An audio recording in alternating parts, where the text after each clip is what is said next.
knowing me, I never know if it's going to go out. So, got wet hair. I'm a little late somewhere. Okay, so, but I'm driving safely. I was thinking, I got these downloads yesterday, is what in the world? Now I understand why I married someone that became an atheist 3 years into our marriage. Because I learned from my parents, and he learned from his parents, and I didn't realize that I was blind to it. To have,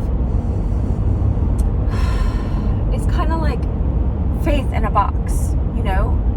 I was super sincere about following the faith, but I was following it the way that it was presented to me. And of course, I think outside of the box. So, you know, Elliot really shook me up when I met him and brought me into a higher level of consciousness. And he showed me that a higher level of consciousness was more important than the box of faith that I had so wrapped up and so committed to. But like this woman was saying in her videos the other day, I think it was Latoya Okia, she said like, she's like, forget the religion, meaning like you've made your religion into an idol. Your religion has become this idol, this thing that is above God. Like the Pharisees, actually, whenever they're addressing the Pharisees in the New Testament, they're talking to the Pharisee in us. They're talking to us about, and no one could have told me this before, and I wouldn't have listened to them. So look, if your relationships are breaking down and love is not working and you're not experiencing this deep love of Christ and of God, if you're not Christian, it's fine, then you could be making your religion into a God in itself. And so what happens is, because our egotism wants security, we grab onto dogmas. And I had to look what dogma is.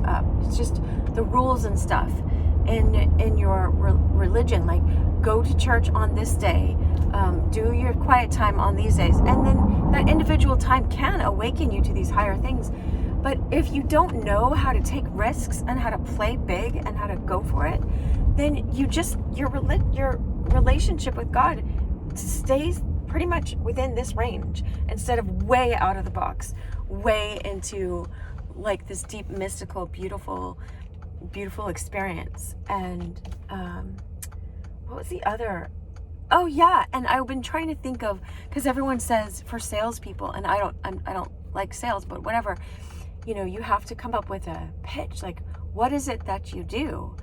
You know, because I know I'm a psychologist, and that's like the study of the soul, and I do study the soul like a scientist in a way, but I'm also artistic. But I was thinking, my pitch is that, dude, I had heartbreaks, really hard, like on the floor heartbreaks, and like fetal position crying, you know, like really, I don't want to think about it. Like, I don't mind, but, and so I had to figure out what was not working, what was broken down, and build up from there with all the tools and the skills that I have. I don't have to throw away all of the spiritual practice that I've had and all the psychological practice I've had. Been a psychologist for more than 20 years. And I got my doctorate before that even. So I know I was like 6 when I started. Anyway, I'm teasing. I'm not gonna let vanity stop me from telling you guys the experience that I have. But even all of that, I was stuck in playing it small and playing it safe. And so my relationships sucked because of that. I mean, they were, I don't want to put anyone down, they were good in some ways, but just like working at a factory kind of relationships, you know? You're not going to have something out of this world if you keep playing like you're just living in a factory and following the factory norms. And that's if people are players and stuff like that too. If they're just following the world's ideas of relationships, they're going to have their hearts broken too, or not have intimate relationships. So, you know, it's both of these people not really knowing how to be really present with themselves and dare to have intimacy within. All right, I gotta go. I'm late.